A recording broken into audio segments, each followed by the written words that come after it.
Hi, good evening to Dr. Nazir. My name is Zheng, and today I'm going to present a topic about implications of cognitive learning theories and constructivism in teaching mathematics. Every student learns in their own way. Some ideas about how we learn, like cognitive learning theories and constructivism, can help us understand this better. Cognitive learning theories show us how our thought affect learning, while constructivism tells us that students learn best when they are involved in building their own understanding. Okay. So before we get ourselves in introduction, today I explain how using this idea together can help students solve problems and understanding math more deeply.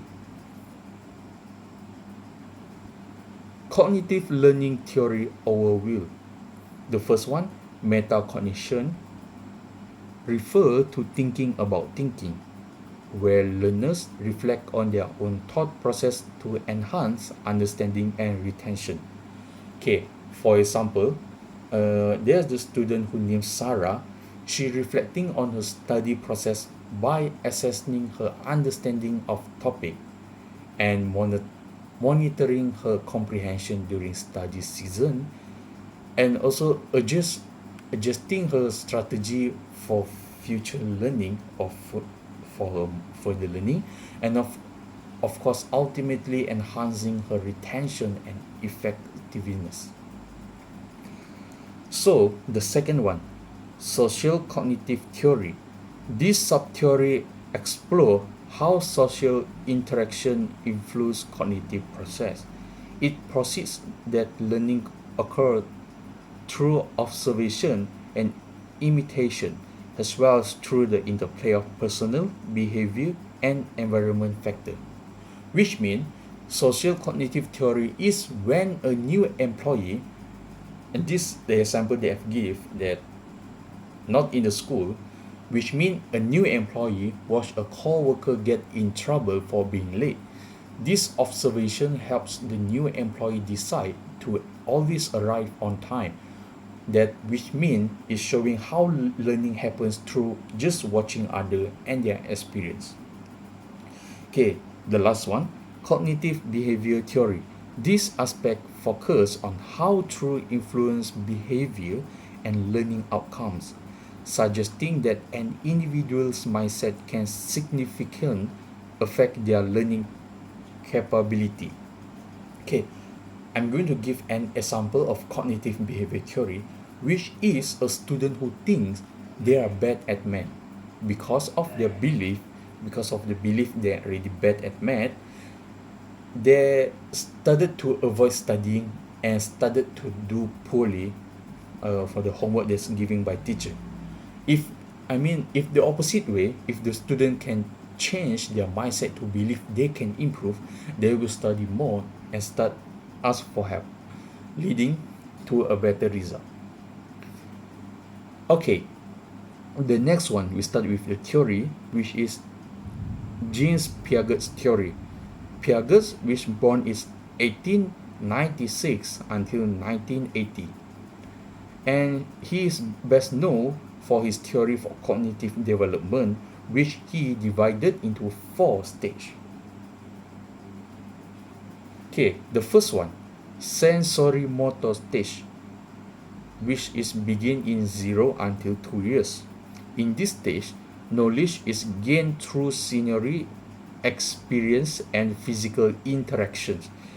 Which means when we are baby, like we do not know anything about what we do or anything that around us. That means bring us to a next stage, pre-operational stage. Start with 2 years until 7 years. In this stage, children begin to use language and think similarly but lack logical reasoning. The third one, concrete operational stage, begin with 7 years until 11 years. Logical thinking develops, but it is but it is still tied to concrete objects. The fourth and the final one, formal operational stage, begin with 12 years and further. Abstract reasoning and hypothetical thinking emerge. Okay, in this theory, Piaget emphasized that each stage builds upon the previous one, highlighting the importance of developmental readiness in learning. Okay, we're going through with Jerome Bruner's theory. Jerome Bruner, born in 1915 until 2016, and Jerome Bruner is an American psychologist expanded on Piaget's idea by introducing three modes of representation. Sorry. The key aspect of Bruner's theory include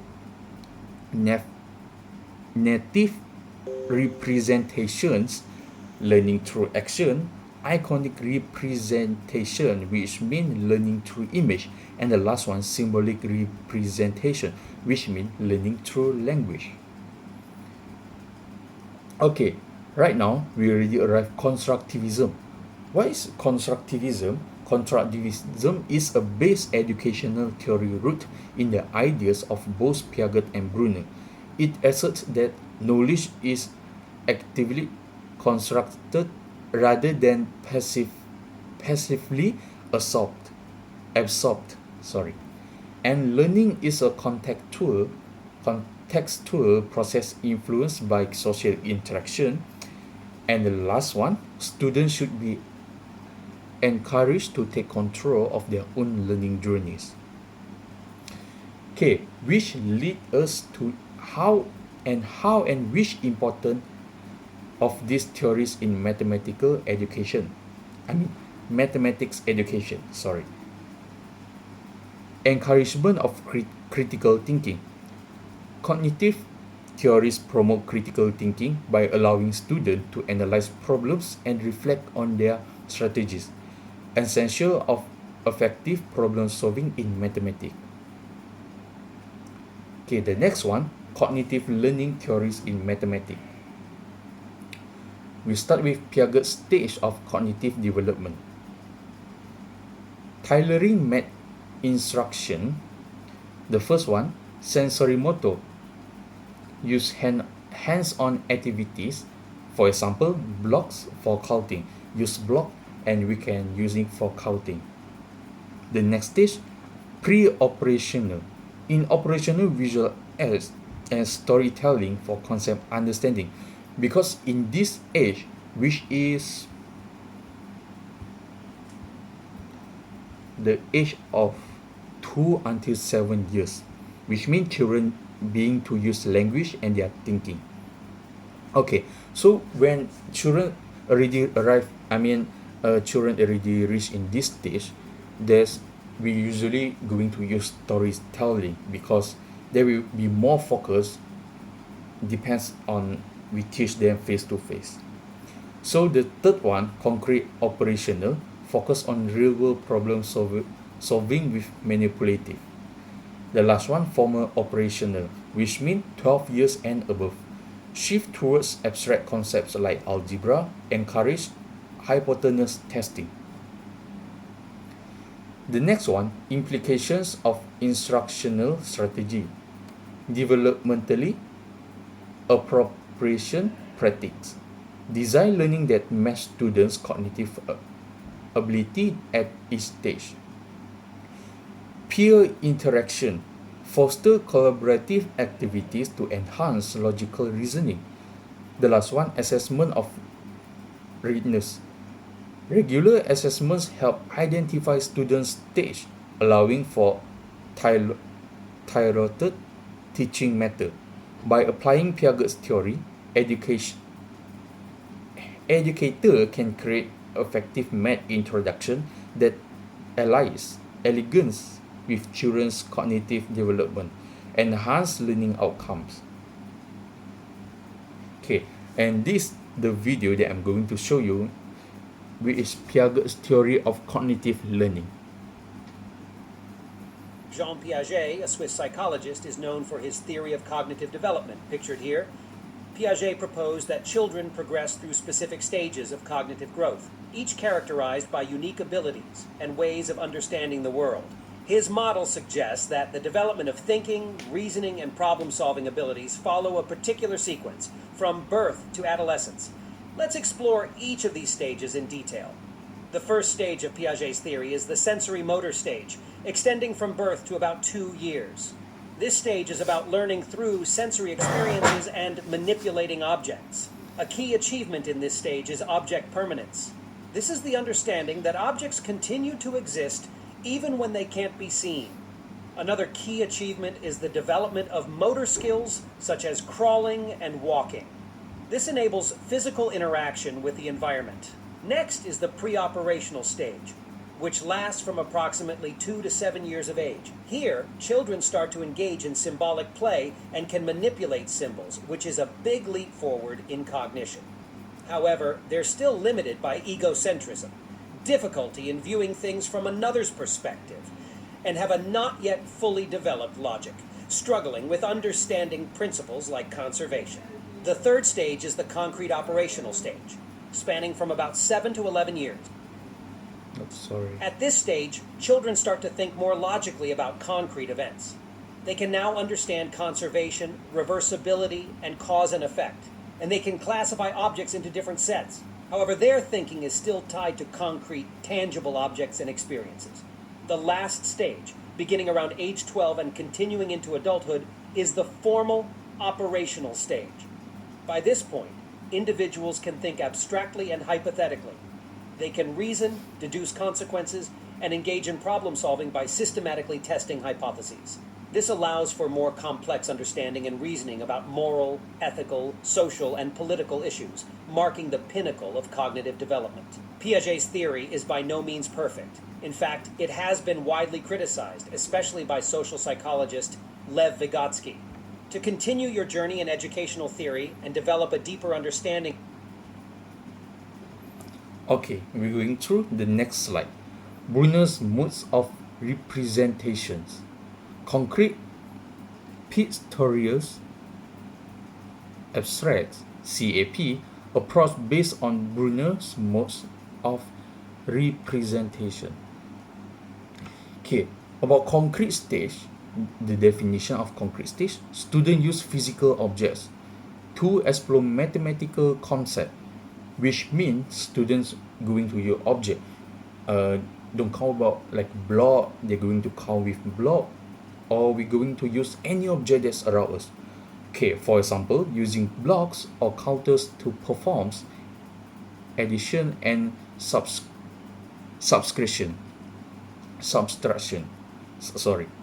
And the focus means the focus that we're going to use is hands-on activity and action-based learning.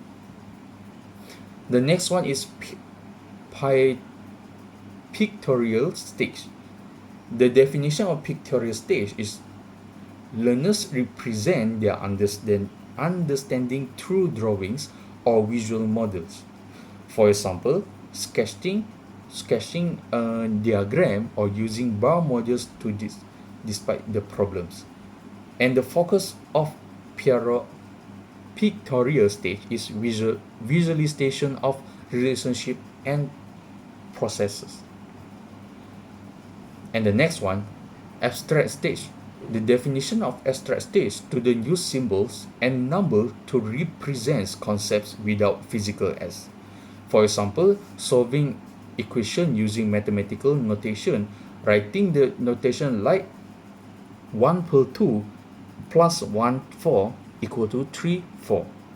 The focus, abstract reasoning and applications of knowledge. So, what's the classroom application is, teacher introduce concept with manipulative, progress to drawing, and finally encourage solving problems with symbol. This structural approach enhance understanding and retention of mathematical ideas. And there's which the picture of how we're going to draw. for the student, to them to more understand mathematics.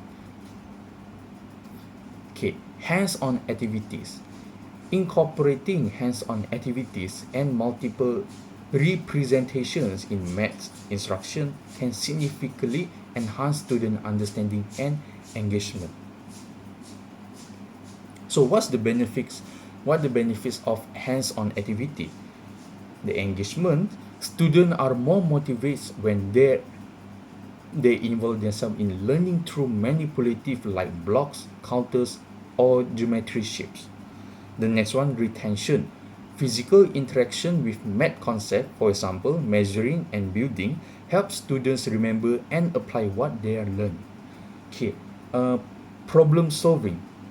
Hands-on text encourage critical thinking as students explore mathematical idea and find solution independent.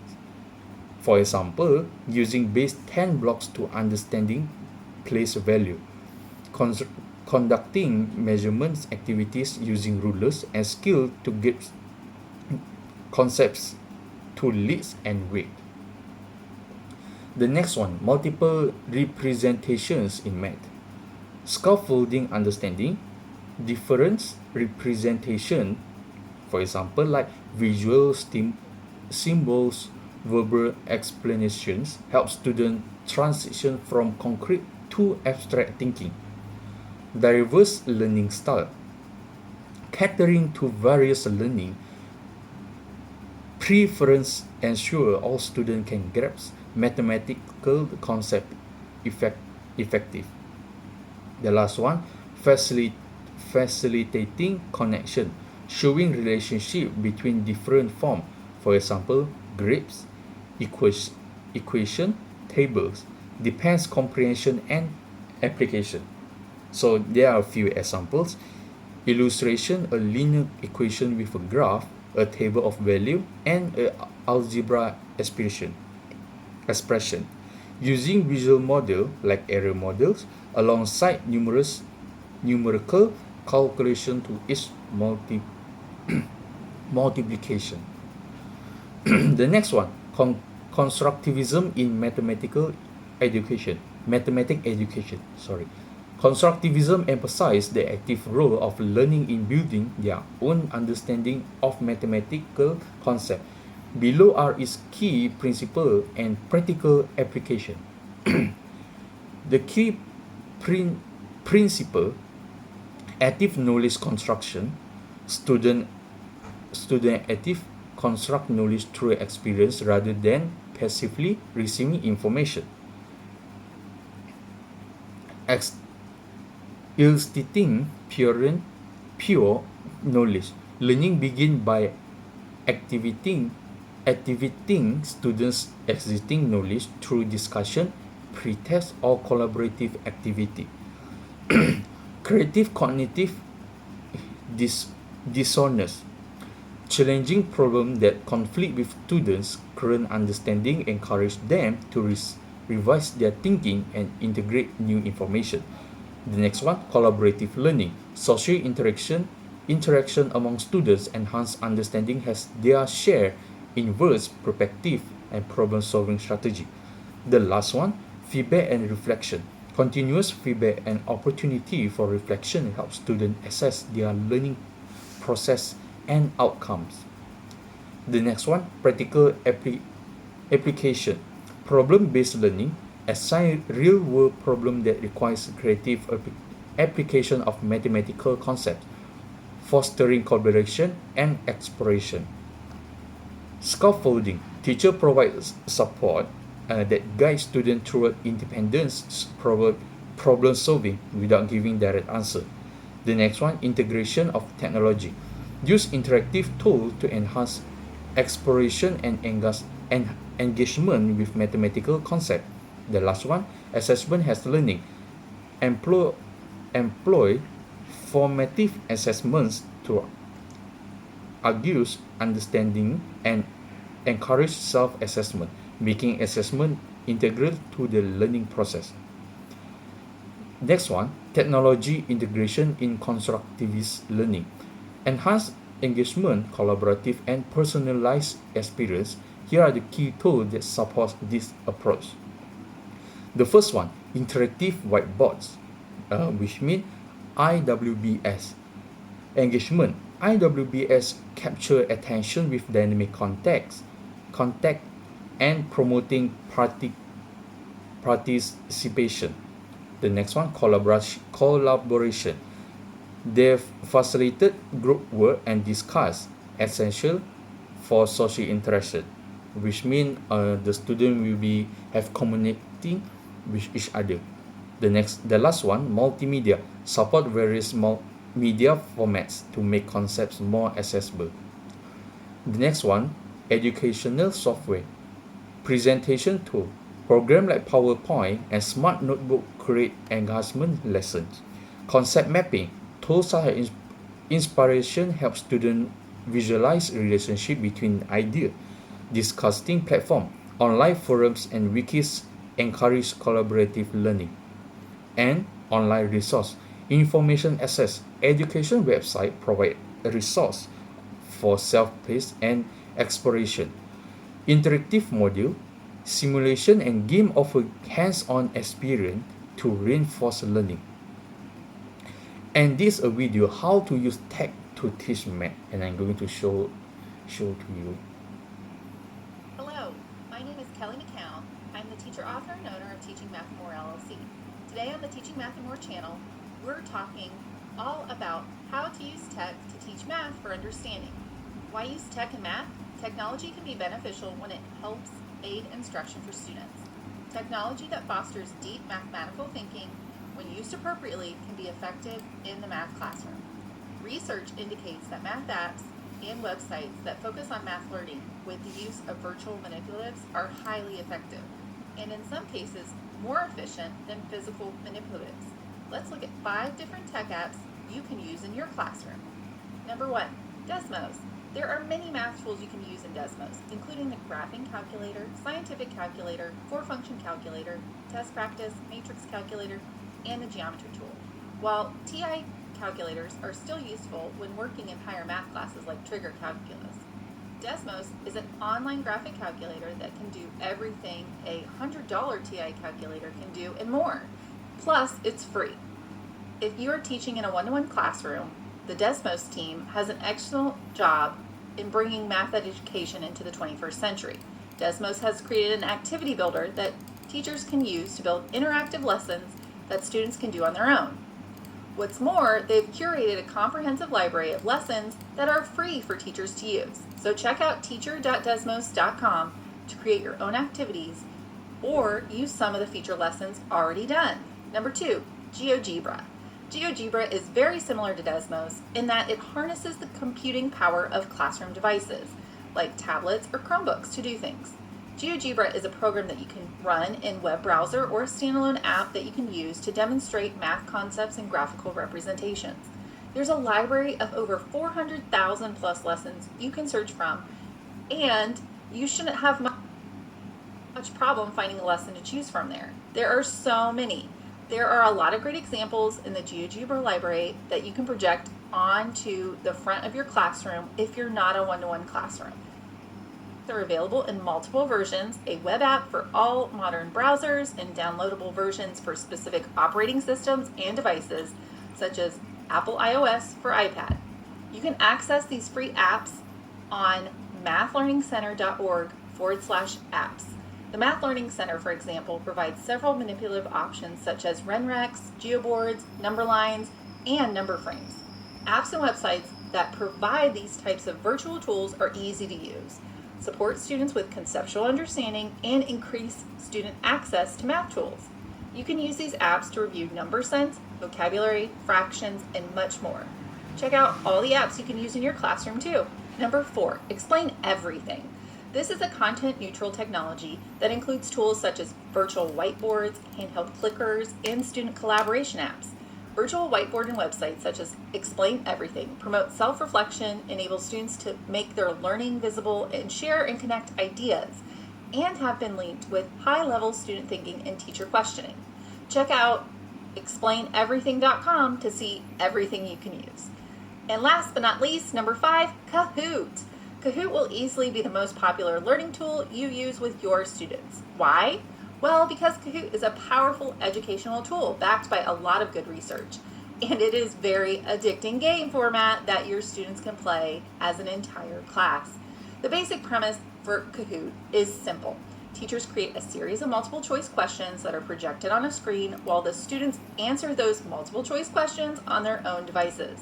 The game element comes into play because after every question, the top ranking participants are displayed before moving on to the next question, which really amps up the competitive spirit in almost every classroom.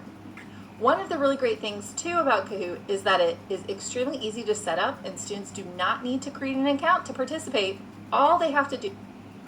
Okay, so there are 5 tech that we can use when we are teaching to our student in our subject math. So the next one, collaborative learning, the role of peer interaction in collaborative learning. Peer interaction is essential in collaborative learning, significantly contributing to knowledge construction and problem solving. Active engagement, collaborative learning encourages students to actively engage with one another, leading to deeper understanding. Discussion help clarify concepts and build on each other's idea. Cognitive elaboration. When peers explain concept and share example, they active process information. This cognitive elaboration enhance their understanding and help create shared meaning.